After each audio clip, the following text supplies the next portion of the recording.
Très chers amis, Beruchim Abaïm, Sage Online pour le jeudi soir. On se retrouve tout de suite. Et d'ailleurs, je voudrais vous annoncer que c'est le dernier jeudi soir de la saison, puisque la semaine prochaine, ce sera le jeûne du 17 Tammuz. Après, on va rentrer dans les vacances le mois de juillet. Ce sera difficile. Quoique, bon, on verra. Mais pour l'instant, j'ai prévu d'arrêter la saison ce jeudi soir. Et je voudrais, avant de commencer le chiour, vous remercier, très cher Rabbi Yonatan et Madame Virginie Bocara, pour le travail de cette année où, Baruch Hashem, nous avons pu transmettre la Torah, nous avons pu transmettre des shiurim sur la paracha. Je vous remercie grandement. Je vous adresse toutes mes brachot. Qu'Akadosh Baruch Hu écoute toute votre filote.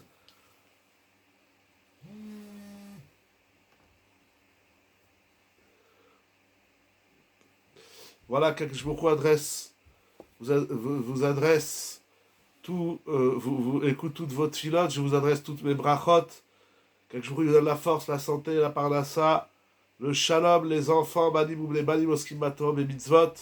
Vraiment un immense, immense, immense merci pour ce travail que je sais ô combien colossal que vous faites. Très chers amis, je voudrais également remercier la Chaboura du jeudi soir, puisque, somme toute, c'est avec votre participation que nous pouvons faire ce limoud. Alors un grand merci à vous tous, à vous toutes, Moraï et Rabotai, qu'Akadosh Baruch Hu vous envoie des cascades de bonheur, de simcha, de joie, de parnassa, de shalom, de santé, et surtout de limoud à Torah, et la Géoula Shlema Lanu Ulchol Israël. Moraï et Rabotai, dans la paracha de cette semaine, en Chutz Laaretz, merci à vous. Merci pour vos brachot également. Toda Rabba. Moi, c'est un immense plaisir. C'est plus qu'un plaisir, c'est une joie de pouvoir partager ce limoud, échanger avec vous tous, avec vous toutes, avec ceux qui écoutent ensuite les shiurim sur YouTube, retransmis sur le site de la yeshiva, www.sejnis.com. Et je réitère mon remerciement à mon ami Rabbi Yonatan pour le travail qu'il fait sur Zoom, sur également le site de la Yeshiva, les Chaim Tovim ou Shalom Besorot Torot, Baruch Ata Adonai Eloheinu Melech Haolam Shakol Yamid Baro. En Chutz Laaretz, nous lisons cette semaine Parashat Chukat. En Eretz Israël, ils sont déjà à Balak, mais à partir de la semaine prochaine, on se retrouve tous pour Parashat Pinchas Be'ezrat Hashem. Dans Parashat Chukat, il y a la fameuse loi, la fameuse mitzvah de la vache rousse, de la para adouma, comme il est dit au début de la parasha, Vaidaber Hashem el Moshe el Aaron lemor zot chukat haTorah, asher tziva Hashem lemor daber el bnei Israël veikru elecha fara adouma temima. Cette fameuse vache rousse a pour but de purifier certaines impuretés, notamment une impureté contractée par le mort, ce qu'on appelle Tum'at Met. Et donc la paracha va nous parler de toutes les lois de Tum'at Met, l'impureté qui se contracte par le contact direct ou indirect, Tum'at Maga, Tum'at Massa, Tum'at Ohel, toutes les différentes Tum'ot qui peuvent être transmises et diffusées à cause d'un mort Tum'at Met. Et là, la Torah nous dit de prendre une vache rousse. Cette mitzvah, comme la Torah le dit, Zot Chukat HaTorah, cette mitzvah est un chok. Qu'est-ce que c'est qu'un chok? Selon Rashi, c'est une loi où le Satan, les forces du mal, le Yetzer Hara et les nations Umot HaOlam Monin et Israël, ils viennent déranger le peuple d'Israël et nous demandent Ma mitzvah hazot ou ma ta'am yeshba. Quel est le sens de cette mitzvah? À quoi elle correspond-elle? Et quelle est la raison de cette mitzvah? Les goïms, les peuples, les nations, comme le Yetzer Hara, ont des questions. Nous aussi, nous avons des questions.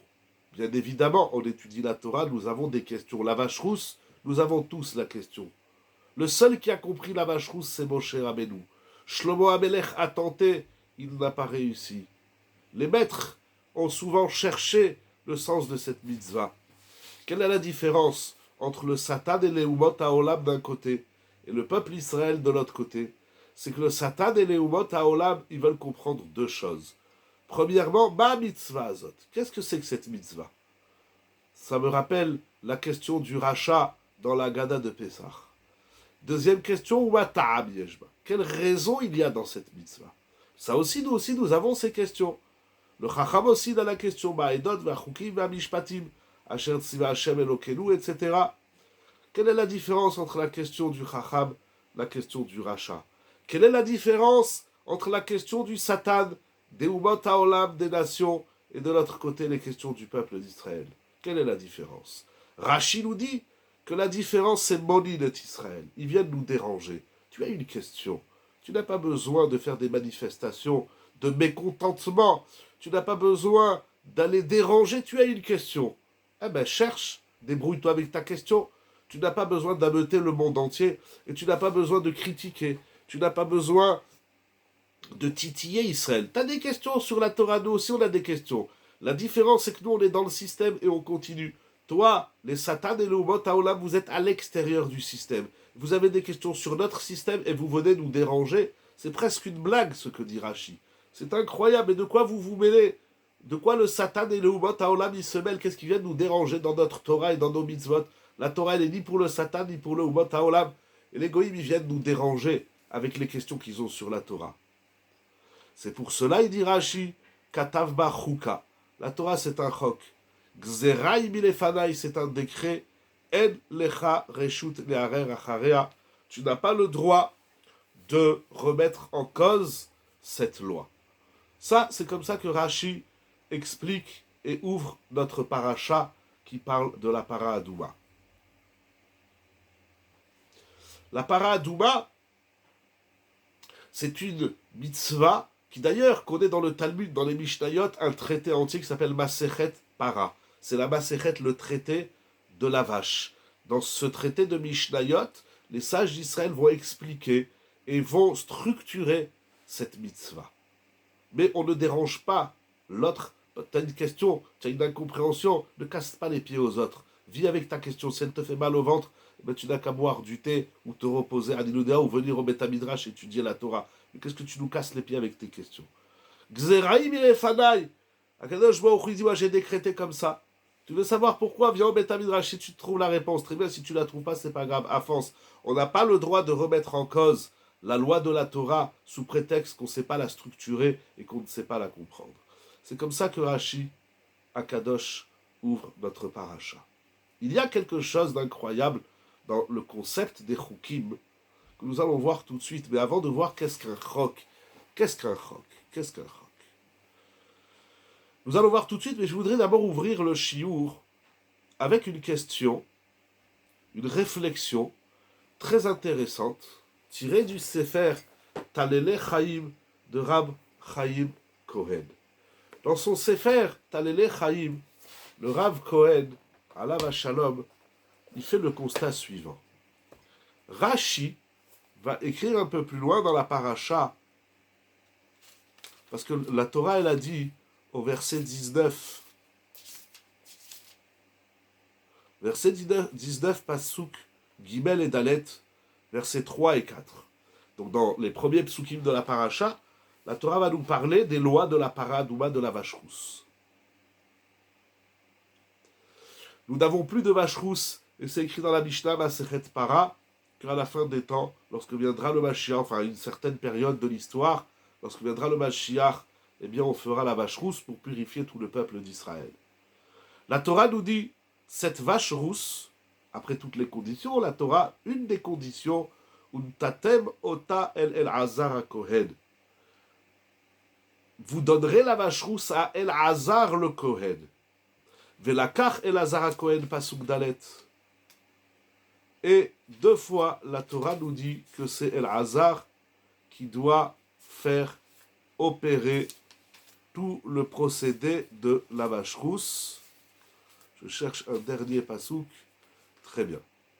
Donc deux fois, au chapitre 19, versets 3 et 4, C'est écrit dans la Torah que c'est El-Hazar à Kohen.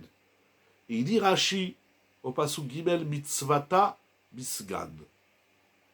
La mitzvah de la vache rousse ne doit pas être opérée par le Kohen Gadol, par Aharon à Kohen, mais par El-Hazar, par son fils. Son fils, El-Hazar, qui seconde, il est le Ségad. En hébreu, il est le Ségad, il seconde. Il accompagne son père. Alors Rashi, lui-même, un peu plus loin dans la paracha au pasuk Chavbet, il va poser la question. Pourquoi c'est El-Hazar qui doit faire la para d'Ouma et ce n'est pas Aaron à Kohen? Pourquoi? Pourquoi c'est précisément, et Rachid insiste, mitzvata misgad. Pourquoi c'est pas El-Hazar le Kohen Gadol qui ferait la vache rousse? Il écrit Rachid quelque chose d'incroyable.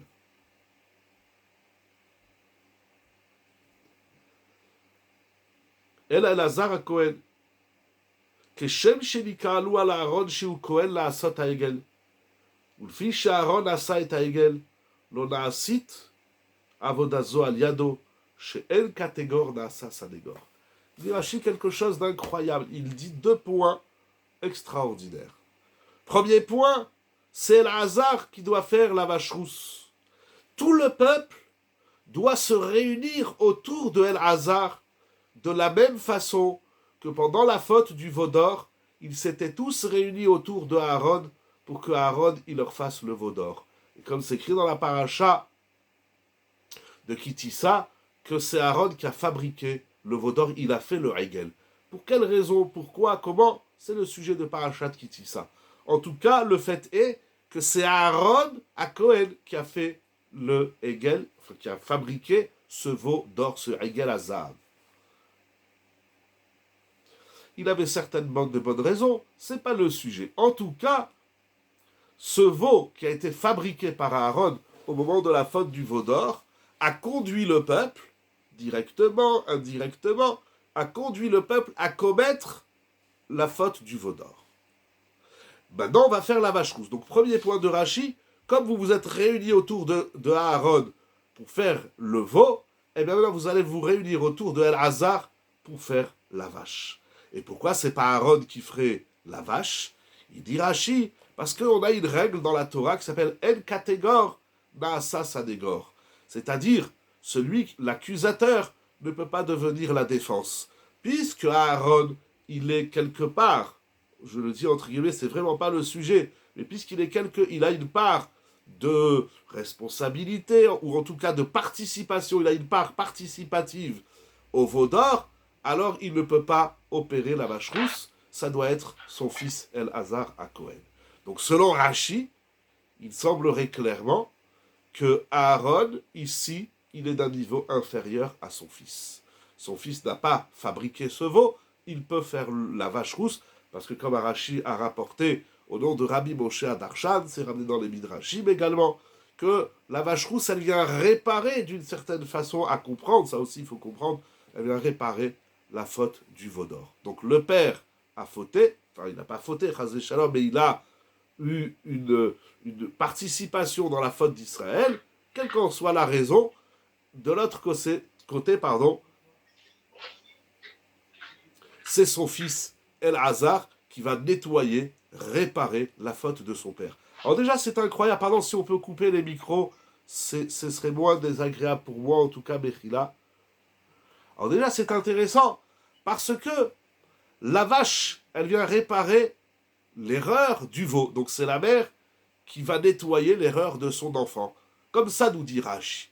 Ce qui est intéressant, c'est que pour la réparer, c'est-à-dire ça c'est dans le principe, la vache va corriger la faute, l'erreur de l'enfant, du veau. Chez les Kohanim, c'est l'enfant qui va réparer l'erreur du père. Aaron a fait le veau d'or, c'est son fils El-Hazar qui doit amener la vache rousse pour réparer, quelque part, l'erreur de son père. C'est incroyable que le Machal et le Nimshal ne se ressemblent pas. Je ne sais pas si j'ai été clair, on ne dit pas Poked Avot. Alors ça, c'est une souga, très bonne question, Monsieur Meyer. Une très bonne question, c'est la question dans la Gemara. Dans ma Sechet Sanhedrin, je crois, d'Afraf, je ne suis pas sûr. En tout cas, la Gemara, elle dit que les enfants payent pour le père, c'est dit seulement dans un cas très précis, c'est seulement si les enfants commettent les mêmes erreurs que le père. Si les enfants commettent la même erreur que le père, alors ils payent aussi pour le père. Sinon, le père il paye pour ses fautes et les enfants pour leurs fautes. Mais ici, le chidouche, c'est pas seulement que Elazar il paye pas la faute de son père, c'est que Elazar il répare la faute de son père. Parfois, c'est une notion nouvelle à développer davantage. Avec grand plaisir, n'hésitez pas à poser des questions. Et je vous remercie de toutes vos questions et vos participations. Le chidouche, c'est que non seulement que l'enfant ne paye pas pour la faute de son père, mais c'est l'enfant qui répare la faute de son père. Ve'eshiv lev avot al banim, ve'lev banim al avotam. Il y a une dimension où c'est les enfants qui corrigent les parents. Dans le chinour, les parents essayent de corriger leurs enfants, etc. Ici, si mon père a fait une erreur, eh bien, j'ai la possibilité, moi, enfant, de réparer la faute de mon père. Et si je fais une erreur, eh bien, mes enfants vont réparer mes erreurs. C'est tout simplement incroyable. Je dis donc que le machal et le nimshal ne se ressemblent pas vraiment. Parce que si dans la faute, c'est l'enfant qui a fauté, et c'est donc le veau, et c'est la vache qui va réparer, donc la mère répare, nettoie l'erreur de son enfant. Chez les humains, ici, dans le nimshal, c'est le contraire. C'est le père qui a une part dans la faute, et c'est le fils qui va la réparer. Ce n'est pas un jugement de l'enfant du parent. Oui et non, c'est-à-dire, le parent aussi juge l'enfant. Lorsque mon père me dit, mon fils, tu fais une erreur, de penser qu'un parent a fait une erreur. Oui, j'ai bien compris votre question. C'est une très très bonne question, Madame Tsipora. Hazakou Baruch. Bien sûr que c'est un jugement, mais mon père aussi, il me juge. Lorsqu'il me dit, mon fils, il ne faut pas faire comme ça, il me juge. Eh bien, j'ai le droit de juger mes parents. Ça peut arriver que mes parents commettent des erreurs. Alors c'est extrêmement délicat, parce que du sens parent-enfant, il y a le kavod de l'enfant, mais l'enfant, il doit respecter la mitzvah de Kibbout Avim. Alors comment on reprend, on corrige, on redresse l'erreur de nos parents? Mais il ne faut pas croire que de même que l'enfant Dieu n'existe pas, le parent Dieu n'existe pas. Vous savez, je vais vous dire quelque chose d'énorme que m'a appris mon père, Shalita Rav Moshe Berger, que je lui donne une longue vie, ainsi qu'à ma mère, ainsi qu'à tout le monde, qu'on n'entende que des bonnes nouvelles. Mais mon père, il m'a appris un grand principe dans la vie. Chaque année, lorsqu'on était enfant, petit, eh bien, chaque année, la veille de Kippour, avant d'aller à la choule, avant d'aller à la yeshiva, pour la tfila de l'Echa Elit et Shukati, avant de commencer le jour de Kippour, il nous réunissait tous les enfants. Il nous asseyait sur le canapé, et ma mère, elle était assise sur une chaise, et mon père, il nous disait, mes enfants, devant vous, d'abord, je demande pardon à maman. J'ai fait des erreurs envers maman. Je lui demande pardon. Et vous aussi, et il nous disait, quand je lui donne une longue vie, qu'il puisse nous le dire encore de nombreux kippours, il nous disait, mes enfants, je vous demande pardon si j'ai fait des erreurs. Et mon père, il nous a appris, n'aie pas peur de demander pardon, non pas à celui qui est plus grand que toi, non pas à celui qui est supérieur à toi, non pas seulement à celui qui est au-dessus de toi, mais ne crains rien et apprenez à demander pardon aussi à vos inférieurs. En tout cas, parents-enfants. Il faut demander, on fait des erreurs avec nos enfants, il faut leur demander pardon, il faut leur dire, mon fils, là, je me suis trompé, ma fille, j'ai fait une erreur. Et puis si mon enfant me dit, papa, t'as fait une erreur, laisse, tu sais pas faire. Moi, il y a des choses que je veux faire à la maison, mes enfants me disent, papa, laisse, tu sais pas faire. Voilà, il n'y a pas de problème. Il n'y a pas de problème. Qu'est-ce qu'il y a? Porter un jugement, si c'est négatif, c'est négatif. Bien sûr, après, il y a des conditions, il y a une manière de faire, etc. Mais si j'ai fait une erreur et que mon fils, eh ben, si sur ce point-là, il est plus fort que moi et il peut la réparer, eh ben, il est batave. Au contraire, c'est un mérite pour un parent, un homme, un père, une mère, d'avoir un enfant qui vient et qui corrige les erreurs que nous, parents, nous avons fait. Mais c'est un immense mérite, c'est un immense privilège que nos enfants viennent corriger nos erreurs. Vous savez, jusqu'à 120 ans pour tout le monde et au-delà, mais lorsqu'un parent quitte ce monde, eh bien les enfants ils disent le Kaddish. Pourquoi les enfants ils disent le Kaddish? Pourquoi? Il est mort, que soit faire le Kaddish. Eh bien c'est écrit dans les poskim que le Kaddish c'est pour l'élévation de l'âme du parent, de son père ou de sa mère qui ont quitté ce monde. Donc c'est que les enfants, et c'est pas seulement le Kaddish.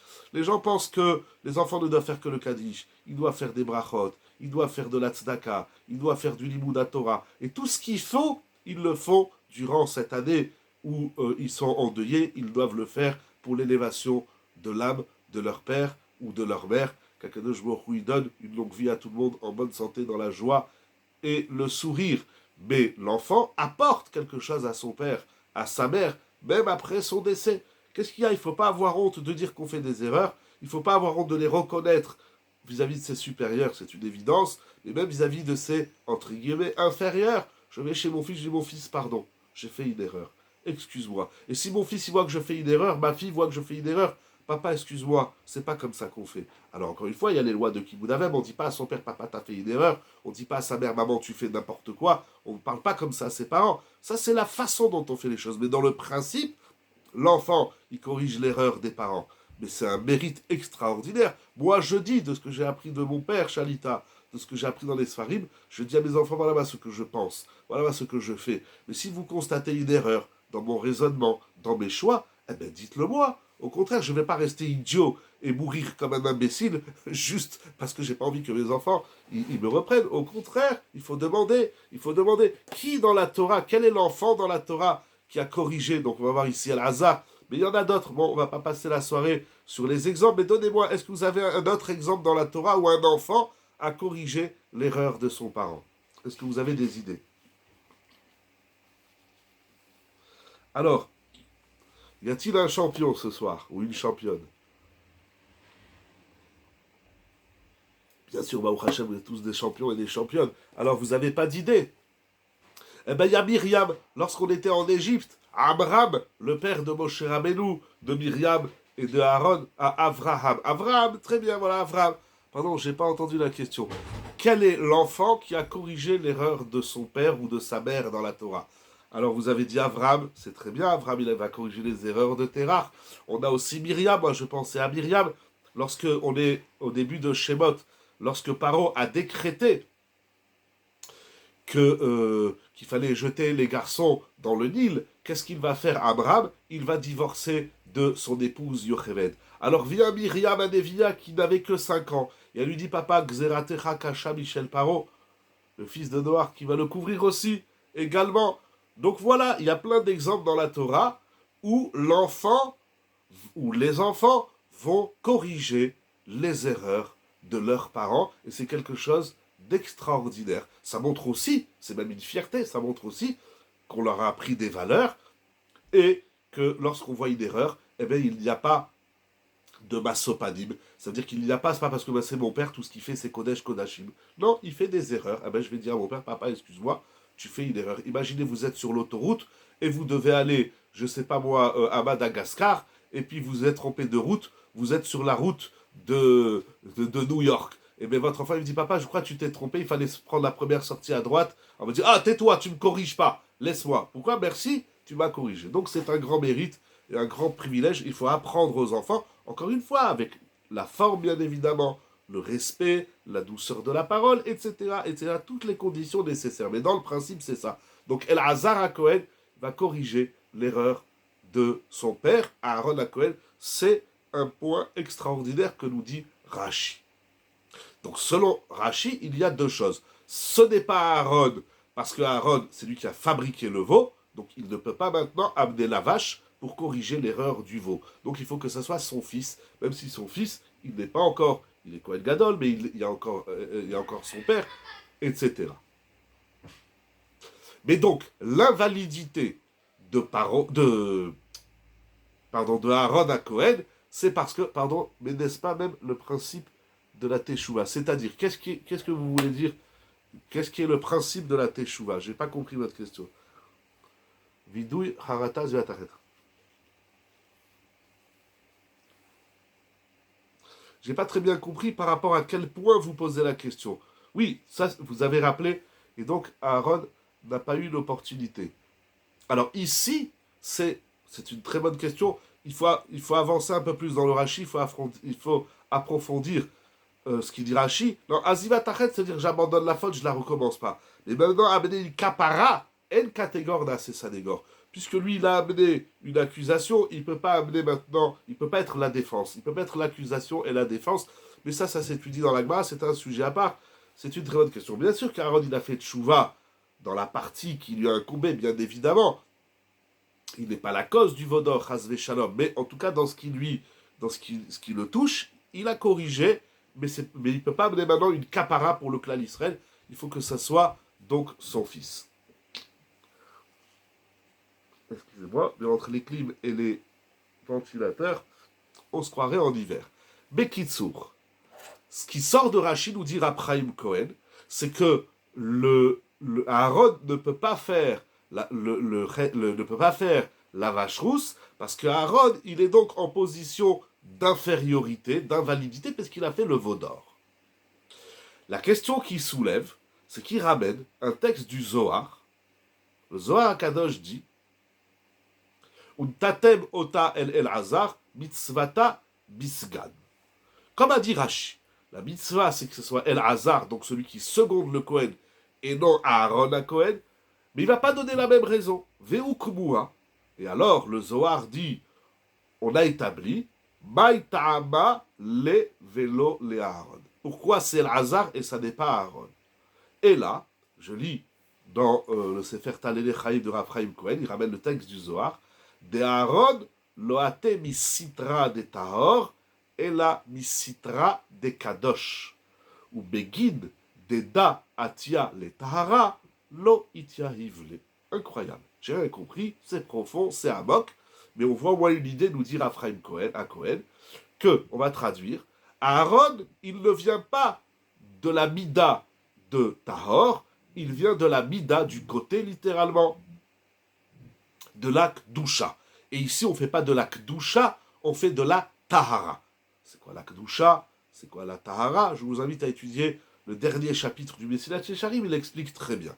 Ce qui sort du Zohar Kadosh, nous dit Raphraim Cohen, page Reshpe Aleph, il dit que Aaron, il est d'un niveau supérieur. Et comme il est d'un niveau supérieur, il ne peut pas faire la para adouma, qui n'a pas besoin, donc c'est-à-dire pour faire la para adouma, on a la vache rousse, on n'a pas besoin d'être au niveau maximal des midot, on n'a pas besoin d'être kadosh, ça suffit d'être tahor. Alors il fait un constat très intéressant. Il dit d'après Rashi, Aaron, il ne peut pas faire la vache rousse parce qu'il est d'un niveau inférieur.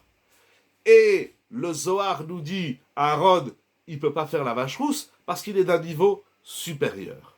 Alors il pose la question, d'abord, est-ce qu'il y a opposition entre le commentaire de Rashi, et qui vient d'ailleurs des Chachamim aussi, c'est-à-dire ce commentaire-là, il vient du Midrash Agada.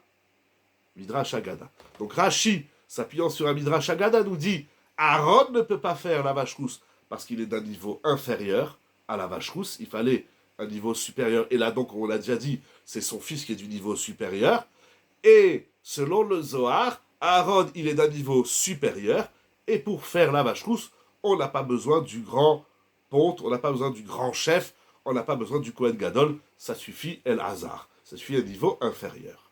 Alors, est-ce que Rashi et le Zohar, le Midrash que ramène Rashi et le Zohar sont en opposition ou pas? C'est la question qu'il soulève et il va proposer une idée. J'invite ceux qui ont le livre à lire son idée, elle est très intéressante. Je vais utiliser sa question. J'ai aimé la question, elle est très forte, même si au final on n'a rien compris dans la vache rousse, mais faut-il, pour faire la vache rousse, être au niveau supérieur ou pas? Pardon, Rab, je n'ai pas compris, le Zohar dit supérieur ou différent? Le Zohar dit que Aaron, il est d'un niveau supérieur. Et pour faire la vache rousse, on n'a pas besoin d'être à un niveau supérieur. Est-ce que c'est clair? Pardon. Est-ce que c'est clair? Le Zohar nous dit, pour faire la vache rousse, il faut être tahor.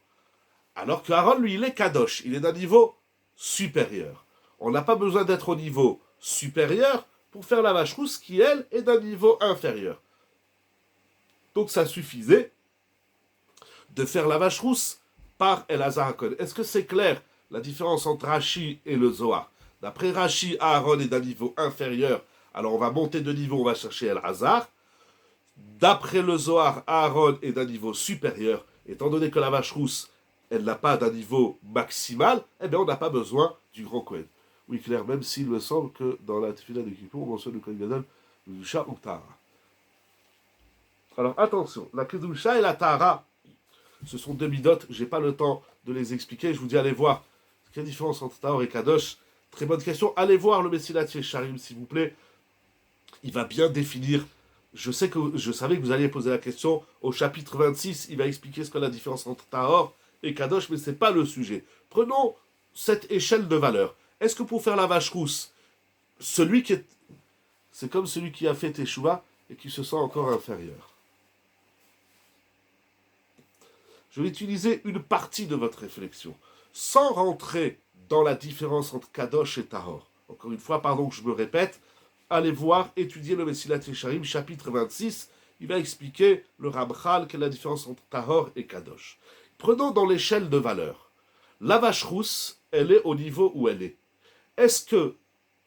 Alors, Aaron, il ne peut pas faire la vache rousse, il est inférieur à la vache rousse. Alors, on va chercher El Hazar à Cohen. Donc, ça, c'est le pshat de Rashi. Donc, d'après Rashi, El Hazar, ici, pour la vache rousse, il est supérieur à son père. Aaron ne peut pas opérer la vache rousse, alors c'est son fils qui va le faire. Donc, l'invalidité d'Aaron, c'est parce qu'Aaron est inférieur. À son niveau, bien évidemment. Attention, hein, je parle entre guillemets avec bien au-delà du respect de Aaron à Cohen, bien évidemment.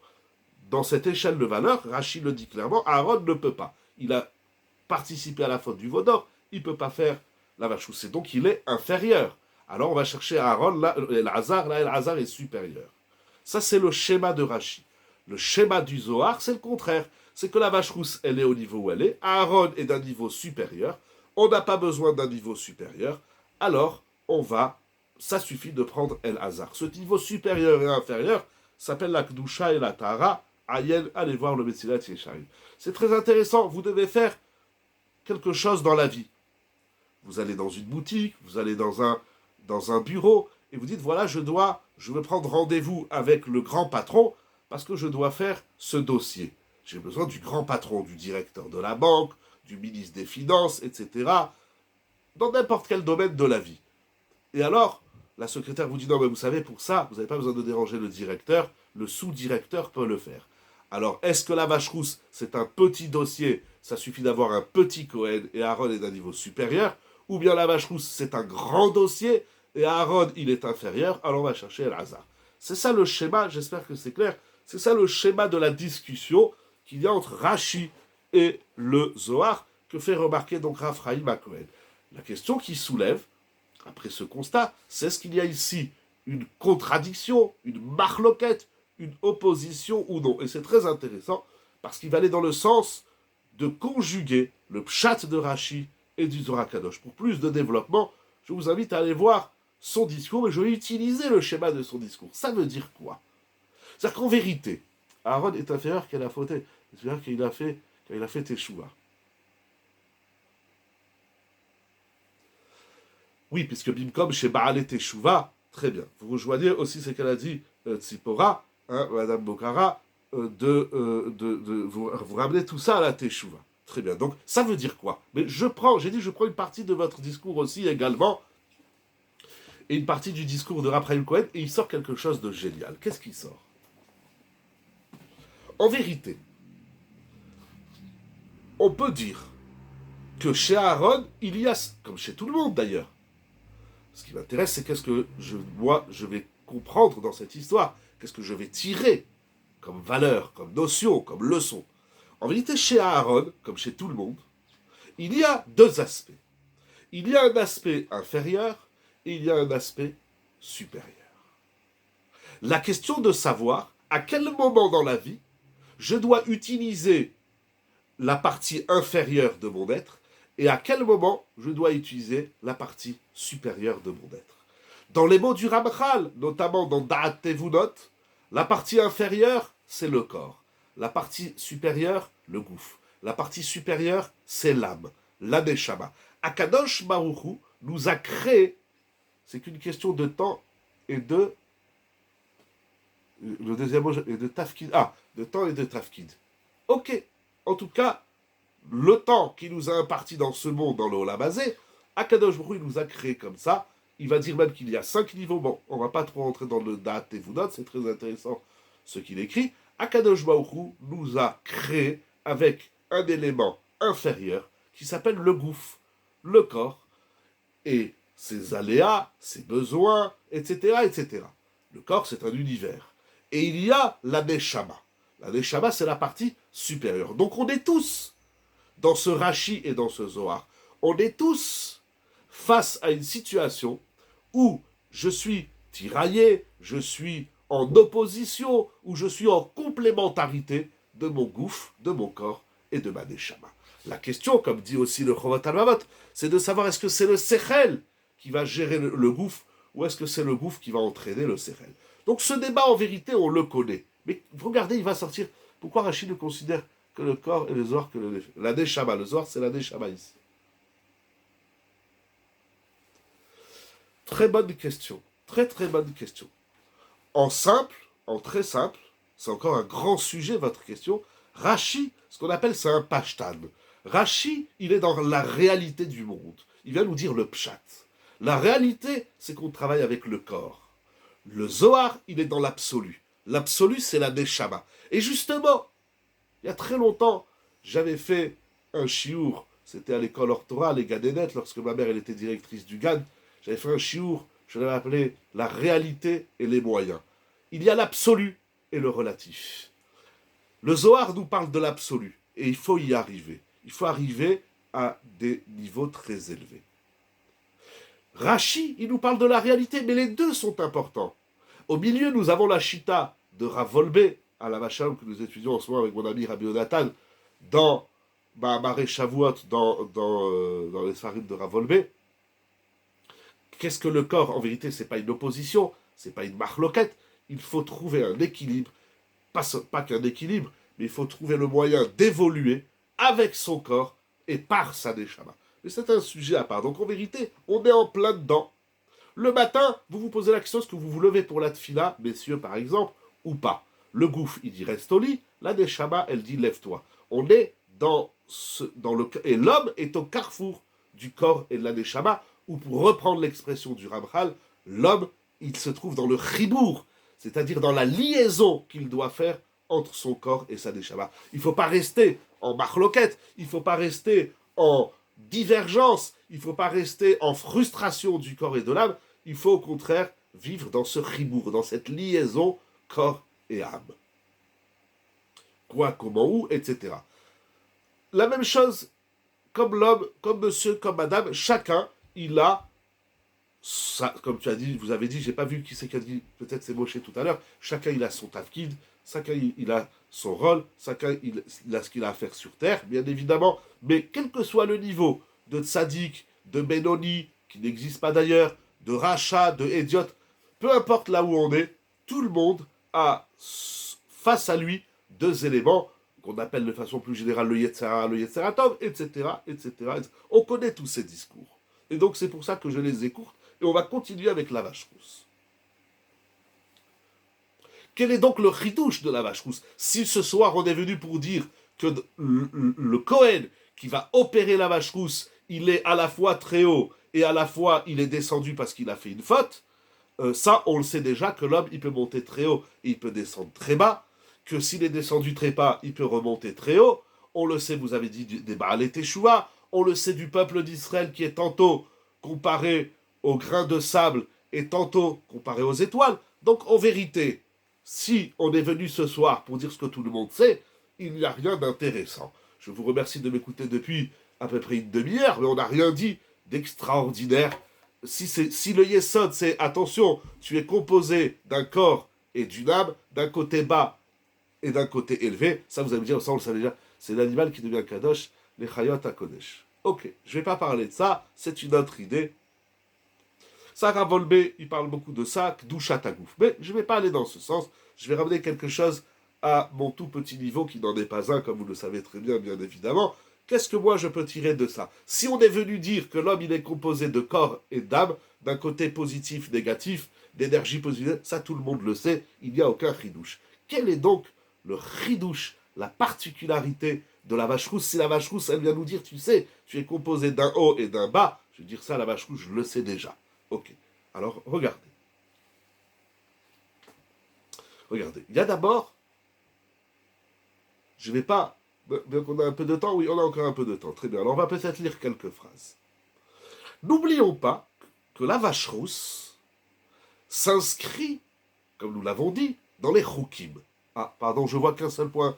Je vois un point d'interrogation qui correspond à quoi? Peut-être il y avait un autre message avant, j'ai pas vu. Je vous laisse renvoyer les messages. Je continue, si je le vois apparaître, j'y porterai attention, bien évidemment. Ah, le Kadosh peut résider dans les deux. Tout à fait, bien évidemment, bien sûr. Bien sûr, ça c'est un grand ridouche de Rav Wolbe. Il parle beaucoup de ça. En réalité, ça vient du Messie naturel, mais étudiez. Vous aurez les réponses de ça. C'est des grandes questions, des grands sujets importants et majeurs. Ça commence par le Messie Charib, chapitre 26. Chet et Kouf, la faute et l'animal. C'est trop compliqué pour moi. Ah, Chok, ah, très bien, j'avais pas compris. Très bien. Chaya, mais attention, c'est pas une Chaya, c'est une Behema. C'est pas une Chaya. Bon. Des choses plus simples. Mon ami Moshe, vous savez, Moshe, il nous suit le jeudi soir et il est en Eretz Israël dans le Shomron. Quelle sroute j'ai que d'Eretz Israël. On étudie avec nous à Nice et tu nous amènes le sroute de la Kdusha d'Eretz Israël pour les limoudim du jeudi soir et du lundi soir. Chaque fois que tu es avec nous, je t'en remercie. Mais moi, j'aime rester simple. Tu me connais, mon cher ami Moshe. Voilà. Moraï Rabotai. Qu'est-ce qu'elle nous apprend, la vache rousse? Donc, on a vu. Merci à vous tous. Todarama. Donc, la vache rousse, n'oublions pas qu'elle s'inscrit dans un chok. Qu'est-ce qu'un chok? Ça veut dire, la vache rousse, elle va. Je vais essayer de le dire compliqué, après je vais essayer de le dire simple. La vache rousse, elle nous permet de comprendre cette double facette que nous devons lier entre le corps et l'âme, le très haut et le très bas, le Aaron à Cohen qui est Kadosh et le Aaron à Cohen qui a fait le Rigel, c'est d'ailleurs un paradoxe. Comment Aaron qui est Kadosh, il a pu conduire le peuple, ou en tout cas leur fabriquer un veau? C'est la question que Moshe Rabbeinu il va lui demander dans Parashat Kitissa. C'est le paradoxe de la Kedusha, ce qui est un sujet encore en soi. Très bien. Maintenant, cet état, cette vision de l'homme, dans le roc, il n'y a pas de convention. J'y arrive tout de suite. Et nous allons corriger ce que vous dites, vous allez voir. Les maîtres vont nous demander de corriger votre phrase. Regardez.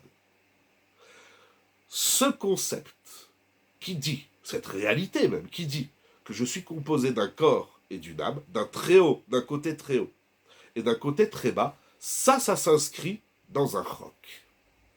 Lequel? Celui de la vache rousse. Qu'est-ce que ça? Ça veut dire que cette doublure de l'être que nous devons lier, la liaison des éléments opposés, corps et âme, doit s'inscrire dans quelque chose qui s'appelle le roc. Il faut le lire comme étant un roc. Qu'est-ce que ça veut dire? Alors d'abord, c'est quoi un roc? Alors Madame Tsipora, vous avez proposé une lecture. Effectivement, il y a certains rishonim qui disent roc. Je crois même que c'est Rashi qui dit comme ça, dans le Chumash. Chok, c'est mitzvah beli ta'am. C'est un commandement de Dieu qui n'a pas de sens, qui n'a pas de raison. Qu'est-ce que ça veut dire? Je ne sais pas. C'est une shita. Chok, hakika, c'est ce qu'a dit Rashi, hakika. Hakika, c'est-à-dire une gravure, il faut graver. Mais il y a un Rashi, je n'ai pas eu le temps de le retrouver, j'ai même pas eu le temps de le chercher, qui dit clairement que chok, chukim, c'est mitzvot belo ta'am. Mais regardez. On va lire le Maharal. En vérité, comme le Gouf et la Neshama aussi, c'est-à-dire une gravure. Qui c'est qui grave qui? Qui c'est qui est chokek qui? Est-ce que c'est le corps qui est chokek la Neshama ou la Neshama qui est chokek le Gouf? Mais chokek, ça ne veut pas dire s'insérer. Chokek, ça veut dire graver. Alors réfléchissons. Qui c'est qui est chokek l'autre? Est-ce que c'est le corps qui est chokek la Neshama? C'est quoi chouka chikakak? En vérité, il y a deux textes. Mais je suis un petit peu plus à l'aise, sans rien comprendre, dans le Maharal, plutôt que dans le Rambam. Mais dans le Rambam, je vais juste vous donner l'adresse. Ça se trouve dans le Sefer Avoda, Ilchot Meila, Perekret Alachachet.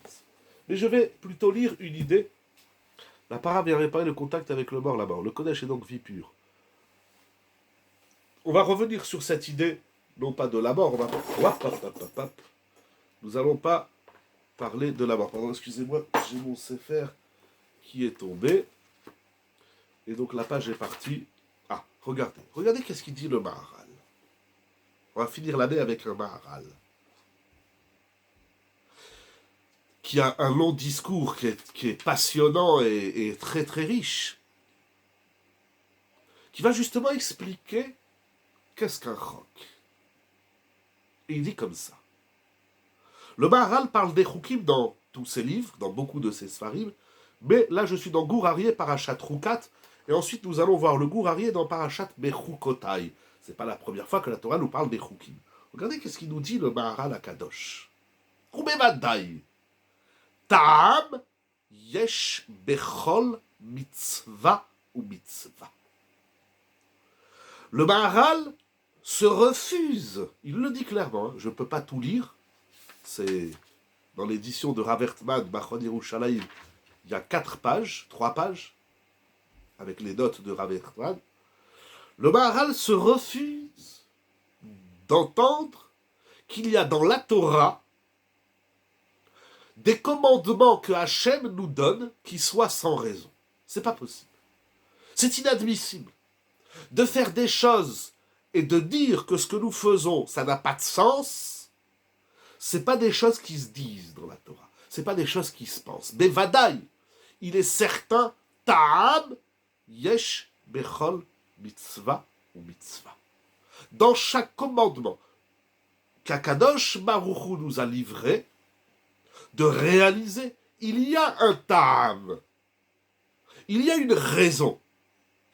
Quelle est la différence entre le chok et le mishpat? Là, nous allons voyager dans le Maharal, dans Parashat Bechukotai. J'ai vraiment ici un échantillon de ce qu'il écrit ici. Dans Parashat Bechukotai, il dit, le Maharal, qu'est-ce qu'un chok? Les chukim, ce sont des choses, des paroles d'Hachem, des commandements, des passages de Dieu, dans la Torah, ou des situations d'Akadosh Baruch Hu, des événements dans la vie. Ce sont des dvarim, tout. Ce n'est pas le chok, comme c'est écrit, comment c'est écrit sur le chok Uzman, comme on dit dans la lune, c'est-à-dire le chok, il n'existe pas seulement dans la Torah. Rabbi Rucham parle de ça dans la Torah.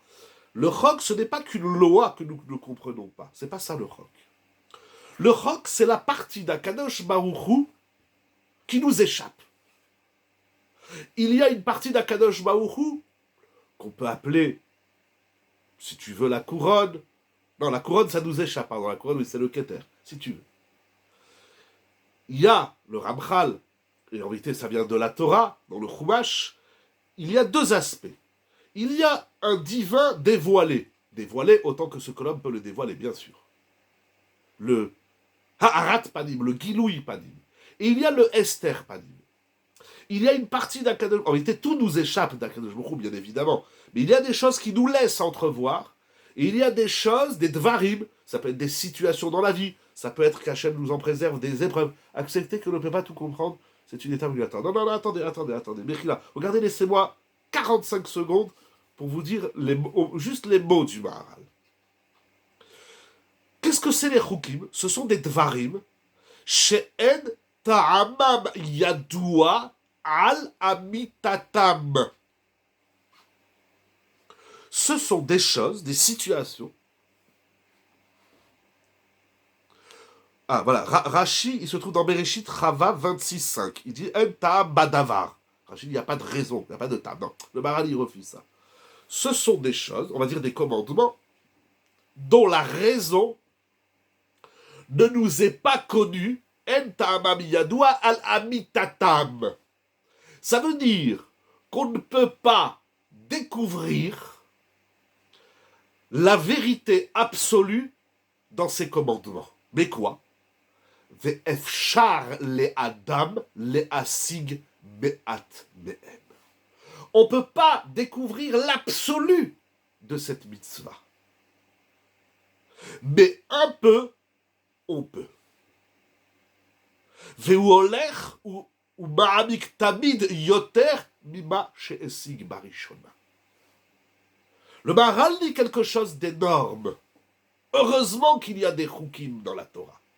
Les chukim, ce ne sont pas des lois qui n'ont pas de raison. Ça veut rien dire. C'est impensable de dire quelque chose pareil. Non plus. Regardez, Michela, il me reste 15 secondes pour dire le Maharal. Ce sont des mitzvot dont le ta'am, dont la raison, le raisonnement ne peut pas atteindre l'absolu. Mais il peut faire quoi? Alors quoi? Je cherche quelque chose que je ne vais jamais comprendre. Non. C'est une aventure sans cesse. Oler umamik tamid yoter mima she'esig barishona. Ça veut dire, cette année j'étudie la vache rousse. Je vais la comprendre d'une certaine façon. Mais la façon dont je vais la comprendre cette année est une façon qui est plus évoluée et plus avancée que celle de l'année dernière. Si dans la vache rousse, ou dans les choukim, le lait et la viande, le lin et la laine, si chaque année que j'étudie ce sujet, exactement, comme le verbe, si chaque année, lorsque j'étudie la vache rousse ou les autres choukim, je dis c'est des choukim hermétiques, ce sont des lois dont tu ne peux rien comprendre, tu n'avances pas. Ce sont des lois où chaque année, tu dois trouver une nouvelle dimension. Mais n'est-ce pas valable dans les autres mitzvot aussi? J'y arrive. Laissez-moi 15 secondes. Mais donc, Shabbat est un exemple, s'agit-il donc de mitzvot que nous comprenons en pratiquant. Je ne dis pas ça. Ça, c'est une autre idée. Enfin, moi, je dis rien, je vous lis le Maharal. Je dis rien du tout. Le Maharal nous dit, les choukim, ce sont des lois dont l'absolu nous échappe. Et puisque l'absolu nous échappe, alors chaque fois qu'on l'étudie, on peut découvrir une nouvelle dimension. Est-ce que vous comprenez ça? Alors, vous voulez parler des mishpatim. J'ai pas eu le temps et l'idée de parler des mishpatim, donc j'ai pas préparé. Mais les mishpatim, il y a un problème. Prenons un exemple. Il ne faut pas voler, c'est un mishpat. Il ne faut pas tuer, c'est un mishpat. Mais dans ces mishpatim, dans ces lois où la raison nous est connue dans l'absolu, en vérité, dès qu'on a dit la raison, on a tué la mitzvah. Il n'y a pas d'évolution. Il n'y a rien d'autre à dire qu'il est grave de tuer parce que c'est enlever la vie. On n'évolue pas. Chaque fois qu'on parle du meurtre et du vol, on ne dit pas plus que ce qu'on a déjà dit. Comment on peut évoluer? Voilà. C'est ça. Dites la même chose, Madame Tsipora, mais pas en interrogatif. Dites-le en affirmatif. On évolue. Je vais commencer par les mishpatim. On n'évolue pas dans quelque chose qu'on comprend. Parce que quelque chose qu'on comprend, une fois qu'on l'a compris, on ne peut pas aller plus loin. On évolue. On trouve des chidushim seulement lorsque l'absolu nous échappe. C'est le Maharal. Pardon si c'est pas ça qu'il dit. C'est comme ça que je le comprends. C'est comme ça que je le transcende. Dans les mots. Uoler umamik tamid yoter mima shehesig barishona. C'est-à-dire que chaque fois que tu étudies le sujet, il ne faut surtout pas que tu dises ce que tu as déjà dit auparavant. C'est un univers, non pas qu'on essaie de comprendre l'incompréhensible. Ah, comment? Ah, Chazak. Par l'étude, bien sûr, nous dit notre cher ami Meyer. Mais je vais vous montrer, nous allons conclure, Bezrat Hashem, avec une idée extraordinaire qui m'a fait vibrer du Shem Mishmuel. Mais avant le Shem Mishmuel, comprenons bien, si tu as compris, tu ne peux plus évoluer.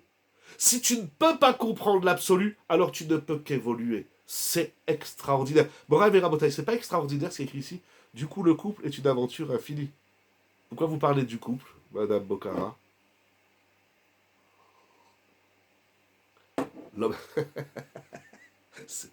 Ok. Mais en vérité, tout est un chok. C'est ça qu'il a dit Moshe aussi, qu'en vérité, même dans les mishpatim, il faut que ça soit un chok, sinon on a tué. La compréhension de la Torah, on se comprend pas. Merci de m'avoir rappelé de parler du Shalom Haït. Ça veut dire que si le mishpat, on a tué la Torah, on a tué l'humain, on a tué la vie lorsqu'on comprend les choses. Moi, je pense le contraire des ignorants ou des non-croyants qui disent « Je ne fais que ce que je comprends et je ne crois que ce que je vois. » Tu es mort. Celui qui pense comme ça, il est mort. C'est la théodicée, c'est du suicide et il a tué la vie. Parce que si t'as compris, tu vas jamais évoluer. T'es mort, mon coco. C'est fini. T'es mort, les gabrés. Il n'y a plus rien à faire avec toi. Si t'as compris ce que je dis, si Hachem, il te dit, si t'as compris ce que je dis, tu m'as tué. Est-ce donc là la clé vers la Kedusha? On s'y rapproche. C'est pas, non, pas l'aboutissement. C'est l'aboutisation. On est dans le talir de l'aboutissement. L'aboutissement, il est mort. Ça y est, j'ai abouti. On est dans l'aboutisation. Hein? Vous me suivez? Ou je me suis, ou moi-même je me suis pas. On est dans l'aboutisation. Nasser Nishma, Nishma, c'est un mirage. Qu'est-ce que ça veut dire, Nishma? Non, Moral Veraoutai, c'est pas incroyable ce qu'il dit, le Maral, non, sérieux, sérieux. Enfin, je me parle pour moi. Veu Oler! Les Dafka Aaron auraient dû faire la para. Puisqu'il est dans l'aboutisation. Mais il a tué la para. Aaron, il a tué la para. Avec le Hegel, il a tué. Parce que les Israël, ils avaient un rêve. Ils voient le cercueil de Moshe Rabbeinu, on avait toute l'histoire de Kitissa. Il a dit, ok, je vais vous donner ce que vous voulez. Il a tué le clan d'Israël. Aaron, encore une fois, à son niveau, je ne parle pas d'Aaron à Cohen, c'est Kodesh Kodashim, c'est à Cohen, à Gadol, à Kadosh. Bien sûr, Aaron, je ne parle pas d'Aaron. Mais ce qu'il a fait, dans la subtilité de ce qu'il a fait, il a tué le clan d'Israël.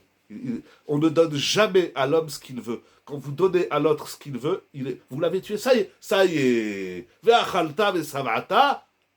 Ou berachta. Alors il n'y a plus d'infériorité et de supériorité. Si. Pourquoi? Je ne sais pas. Bonne question, je voudrais vraiment terminer avec le Shem Mishwel, c'est quelque chose d'extraordinaire. Enfin, ça m'a plu. Donc la faute peut être inhibée, le cycle de comprendre et l'incompréhensible. J'ai pas compris, Mechila. Je réfléchis à ce qu'elle a dit Madame Tsipora sur l'infériorité et la supériorité. C'est-à-dire qu'en vérité, dans ce jeu corps et âme, Gouf et Neshama, les gens qui disent le corps c'est pourri, ils ont tué le corps.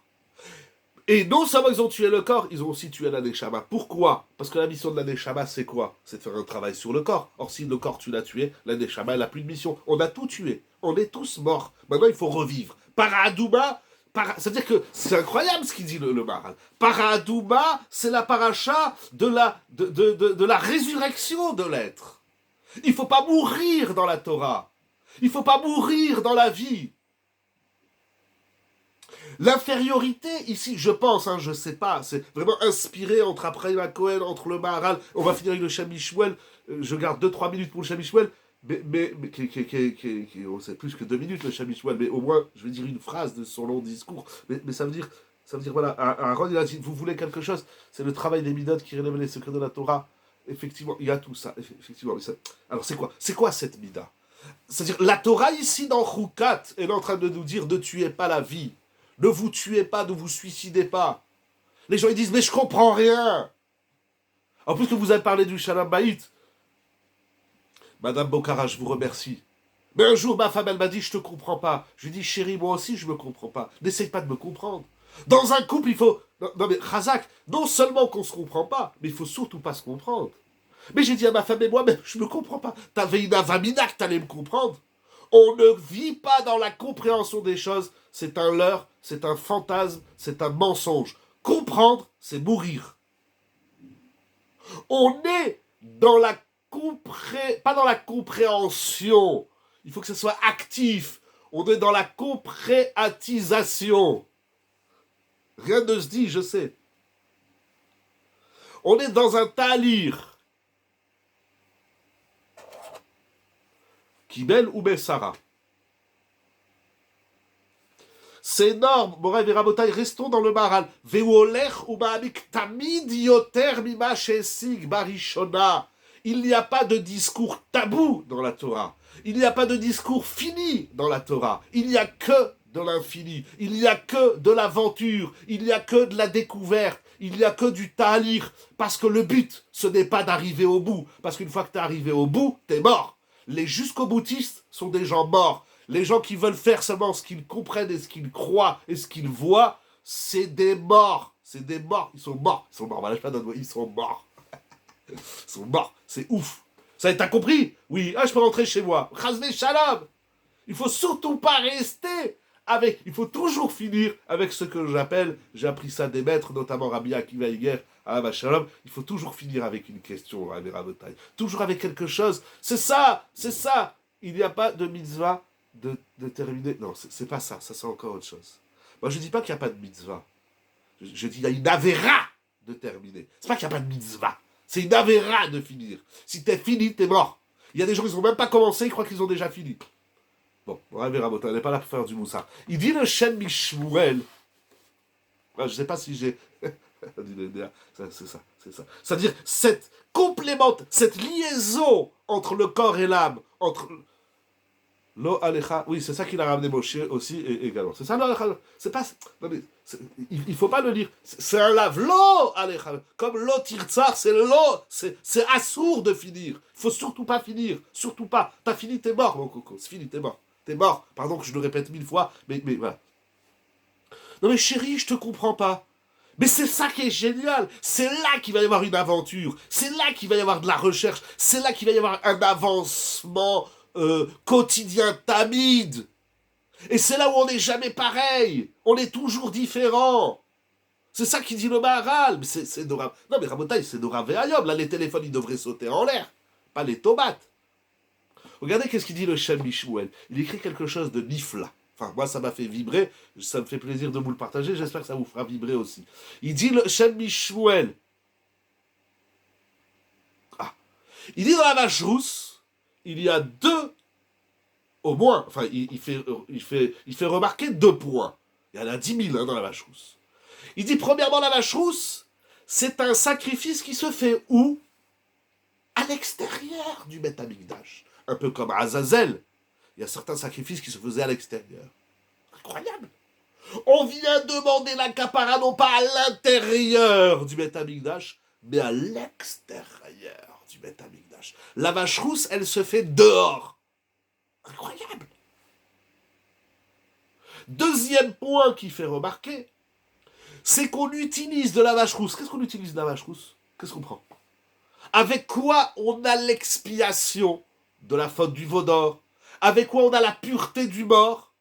Avec la cendre. C'est-à-dire que la vache rousse, on la réduit à néant. Et la vache rousse, elle se fait à l'extérieur. Cette phrase du Shem Mishmuel, je la trouve au-delà d'une transcendance exceptionnelle. Le Shem Mishmuel, il va construire son idée, mais ce soir j'ai triché. J'ai pris des phrases de Rav Chaim Cohen, du Maharal, de Rashi, et là du Shem Mishmuel. Il y a quelque chose ici, dans ces mots-là, il m'a ouvert des canaux existentiels magnifiques.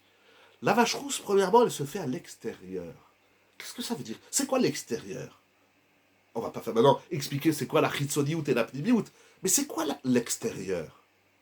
Qu'est-ce que c'est que l'extérieur? C'est quoi le bachoutz? Il nous fait réfléchir sur ça, le Shem Mishmuel. Il dit, tu te rends compte, la vache rousse, on ne la fait pas à l'intérieur du Beth Amikdash, on la fait dehors. Premièrement, ce dehors-là, ce bachoutz, il nous dit quoi? Qu'est-ce qu'il nous dit? Il nous dit, vous avez parlé tout à l'heure de la tchouva, Madame Bokhara et Madame Tsipora, c'est-à-dire que des fois dans la vie, pour avancer, il faut sortir de quelque chose. Il ne faut pas rester enfermé dans quelque chose. Il faut sortir. Va chercher ta capara là-bas, dehors. Ou dehors, n'importe quel... Sors, un peu comme Hachem a dit à Abraham, sors de tes astres. Sors. Il faut sortir. Il ne faut pas avoir peur même de sortir de soi-même. Ça veut dire quoi? Ça veut dire quoi? J'entends sortir de sa zone de confort, si vous voulez. Pour sortir du cadre, il faut comprendre. Non. Parce que comment il dira Volbé dans Aléchour? Lorsqu'on est dans la forêt, qu'est-ce qui se passe? On ne voit plus les arbres. Il faut sortir de la forêt pour voir les arbres. Il écrira Volbé 2 fois dans Aléchour ce machal. Vue aérienne également. Il faut sortir, il faut se voir. Il faut s'analyser à l'extérieur de soi. Ça veut dire quoi? Pas seulement une zone de confort. Moi, j'appelle ça une zone d'emprisonnement. On est enfermé dans quelque chose, donc c'est de l'intolérance. Le monde est intolérant, l'homme est intolérant. Le couple, on est des intolérants. Le chinour, on est intolérant. On laisse pas nos enfants faire ce qu'ils veulent, on veut toujours les gérer, etc. Les gens qui aiment gérer la vie. Sortons de ça. Sortons de quelque chose. Sortir, ça me fait penser à l'aventure du Maharal. Sors. Via Gita. Sortir des acquis. Je revois dans cette idée, c'est certainement pas ça qu'il a dit le Shem MiShmuel et le Maharal, mais je vois un parallélisme entre cette idée d'avancement permanent. Il y a des gens, ils s'enferment dans quelque chose. Sors. C'est Ulmad, comme on dit dans la Haggadah de Pessah. C'est tous les soldats de la Torah, ils sont dans la Haggadah de Pessah. Ça, c'est première idée. Première idée. Le Bachutz, c'est le corps. C'est Yaakov, exact. Otsi et là-bas le Megadem, le mot Yotse, Motsi, la Otsa dans Shabbat. Il faut sortir. Il faut même sortir de soi. Il n'y a pas de tabou, il n'y a pas d'idée fermée. La Torah, le Beth Midrash, c'est le lieu le plus tolérant du monde. Même à l'ONU, ils n'ont pas atteint le milliardième de tolérance qu'il y a dans une yeshiva, dans un Beth Midrash. Oui, je pèse mes mots. Il y a des tabous. Il y a des acquis fermés. Est-ce pour cela comment cela la sortie d'Égypte? Trazakumarour, c'est très bien ce que vous dites, Meyer. On est toujours en mode Yetsia. On est toujours en train de sortir de quelque part. Ça, c'est le Bachutz. C'est à ça que le Shem MiShmuel, il m'a fait rêver quand il a dit ce mot. Le deuxième mot, il dit... La vache rousse, on va utiliser la cendre. Ça veut dire on la réduit à néant et on va recommencer tout à zéro. Donc la tchouva, si vous voulez, moi j'aime pas ce mot. Arrêtez de faire tchouva, arrêtons. C'est un éternel. C'est-à-dire quand tu es dans Bachout, tu es en éternel recommencement. Il n'y a plus rien. La vache rousse, c'est-à-dire il y a eu l'impureté du mort. Eh bien on va recommencer. Les gens, ça y est, il est mort. On sait que dans la Torah, la mort, il y a une suite. Exactement, mais qui va faire dalle, mais je peux t'arriver viol, etc. Est-ce que je suis clair? J'arrive pas à dire les mots, mais je sens tellement bien. C'est ça qu'il dit le Maharal. L'année dernière, tu as étudié quelque chose dans le rock. Cette année, surtout, ne le répète pas. Ce que tu as étudié l'année dernière, réduis-le. Sors de ça. Le rock, c'est apprendre à sortir de quelque chose qui nous emprisonne pour aller découvrir quelque chose de nouveau. C'est pas Nifla, c'est ça, la vache rousse. C'est ça, le corps et l'âme. Le corps, il est extérieur. On est toujours... Regardez la science, les découvertes scientifiques. On a eu un chiour cette semaine exceptionnel de mon ami Ravolf Chalita, Avbedin d'Amsterdam. Il a expliqué des choses extraordinaires. Vous pouvez trouver... C'est devenir un phénix qui renaît de ses cendres. Exactement, il a fait un chiour. Je reviens sur ce que vous avez dit. Il a fait un chiour extraordinaire. Vous pouvez le retrouver sur le site de la Yeshiva, sur le lait et la viande de synthèse. C'est incroyable ce qu'on... C'est même le corps.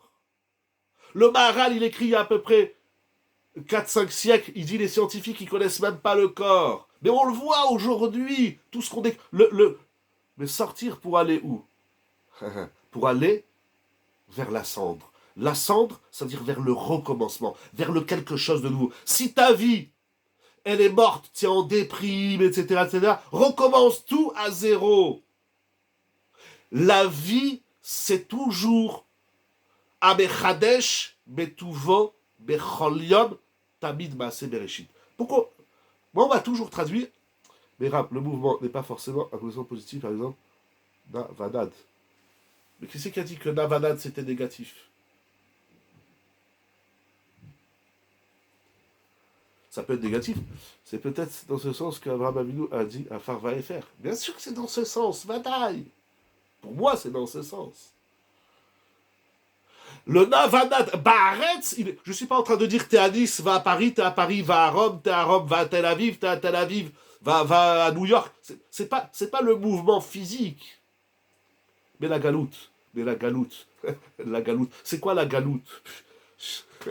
Comment je vais faire? Il est 10h moins quart. Ça veut dire quoi le mot galoute? Ça veut dire quoi galoute? On a toute la nuit. Merci beaucoup. Vous savez quoi, le chiour, il est terminé, celle qui veut rester avec plaisir.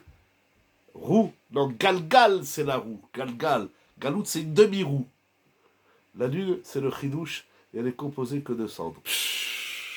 Mais ce soir, il y a des chidushim incroyables. Alors, c'est quoi la traduction du mot galout? Parce que vous avez toute la nuit.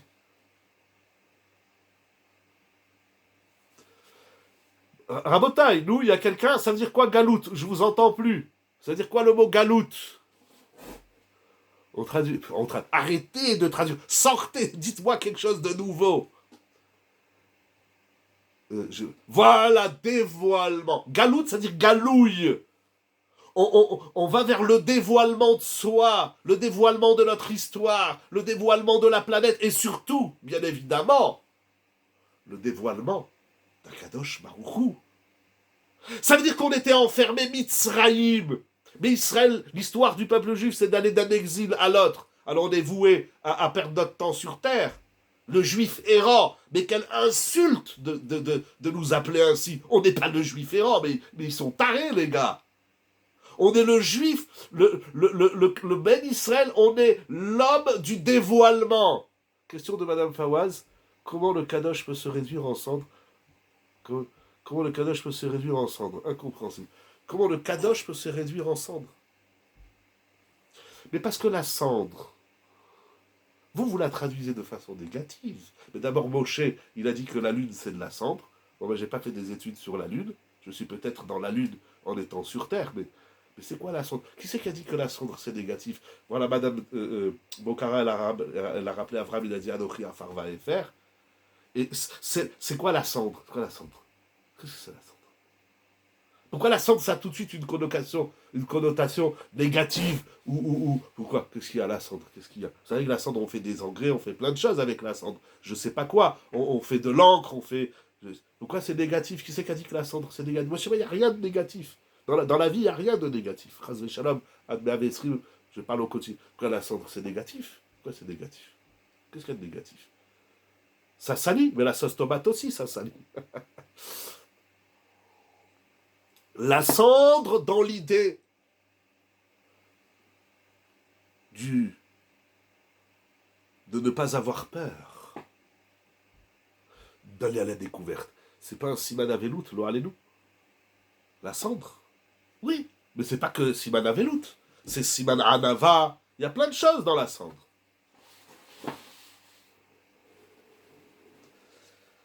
La cendre, c'est-à-dire qu'il y avait quelque chose qui n'est plus là. Mais s'il n'est plus là, si la chose n'est plus là, c'est pas fini. Au contraire, c'est que maintenant on peut redémarrer, on peut réécrire une histoire. C'est ça le chidouche. Abechadesh betuvo becholium. Pourquoi on dit becholium? On aurait dû dire abechadesh betuvo kolium. C'est quoi becholium? Chaque instant de sa vie, je fais quelque chose, mais parce que en français ça donne pas bien. En français ça donne pas bien. Et faire, séparer. Il y a plein de choses à dire sur les faire. Alors pourquoi pas commencer de rien? La cendre, c'est le rien. Parce que le rien, l'humain ne sait pas c'est quoi le rien. C'est déprimant, le rien, le néant. Le néant, on ne sait pas c'est quoi nous, le haïd. Le haïd, c'est le hadi. Le rien, c'est quoi? Mais encore une fois, traduisez le mot FR dans le sens de ce soir, pas dans le sens du dictionnaire. C'est pas où on est réduit à la cendre. On n'est pas un cendrier. Il y a des gens, alléluia, ils n'ont rien compris à 120 ans. Ils se font cramer, on les met dans un cendrier. Et les enfants ou l'époux, l'épouse, il a dans sa poche le petit cendrier où il y a son mari dedans. C'est du délire. Soit de la cendre dans ton vivant, pas quand tu es mort. Ne traduisez pas en français le mot FR, réduire en cendre. Non. Voyons dans l'idée ce qu'il a dit le Maral. Tu as étudié quelque chose l'année dernière. Cette année, il faut quelque chose de nouveau. Il faut une nouvelle dimension. C'est ça la cendre. C'est un nouveau départ. Abechadesh betuvo becholium. Il faut un chidouche chaque instant de la vie. Si la minute qui suit, c'est la suite de la minute d'avant, c'est dramatique. Il y a des gens, ils ont une vie toute tracée. Ils savent exactement. À 20 ans, ils font déjà des manifestations pour la retraite. Mais ils sont tarés, les gars. Ils sont complètement fous. C'est du délire. Ta vie, si tu penses qu'aujourd'hui, à 20 ans, tu peux savoir qu'est-ce qui va se passer quand tu auras 61 ans, 62 ans, 63 ans ou 64 ans, t'as perdu. T'es mort d'avance. À 20 ans, tu sais qu'à 64 ans, tu auras ta retraite. Mais ils sont morts, les gars. Il n'y a rien. Il n'y a pas de recherche, il n'y a pas d'aventure. La vie, elle est tracée. Voilà, tu débutes jusqu'à la fin, il sait presque à quelle heure il va mourir. Il n'y a pas d'aventure, il n'y a pas de nouveauté, il n'y a pas de chidouche, il n'y a pas de hitrachut. Et faire dans le sens où, non pas ce que tu as fait hier, tu le crames, et donc tu as perdu ton temps. Non! Ce que tu as fait hier, c'était hier. Maintenant, tu vas faire quelque chose de nouveau. Ce qui t'y a fait il y a 1 minute n'est pas ce qu'il y aura dans 1 minute. Il faut se laisser un côté aventurier. Et ce côté aventurier, pourquoi Aaron ne pouvait pas s'approcher de la vache rousse? Pardon, mais pourquoi Aaron...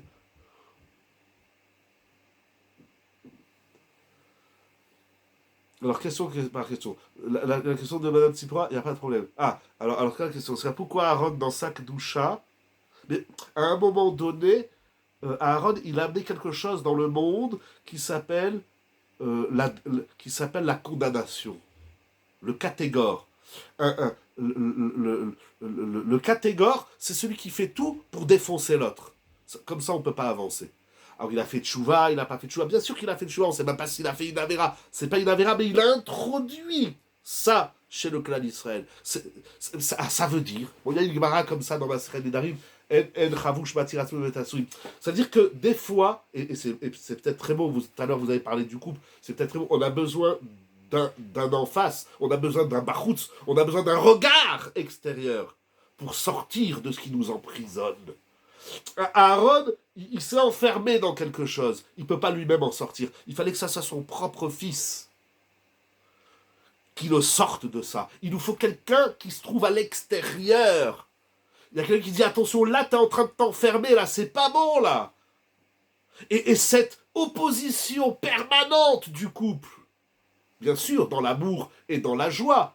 Chérie, c'est sûr qu'on fait ça ce soir? Oui, c'est sûr, je me suis tracé déjà ça depuis le début de la semaine. Ah, mais depuis le début de la semaine, tu t'es enfermé dans ton truc. Eh ben maintenant, tu vas sortir de ça. On s'enferme dans nos propres idées, dans nos choix, et nos femmes ou nos maris, nos conjoints, ils disent, mais pourquoi tu fais ça? Mais je t'en pose, moi, des questions. Mais au contraire, merci que tu me poses la question. C'est ce bachoutz qui va me permettre de revivre. Et faire, ça veut dire qu'on doit être un aventurier.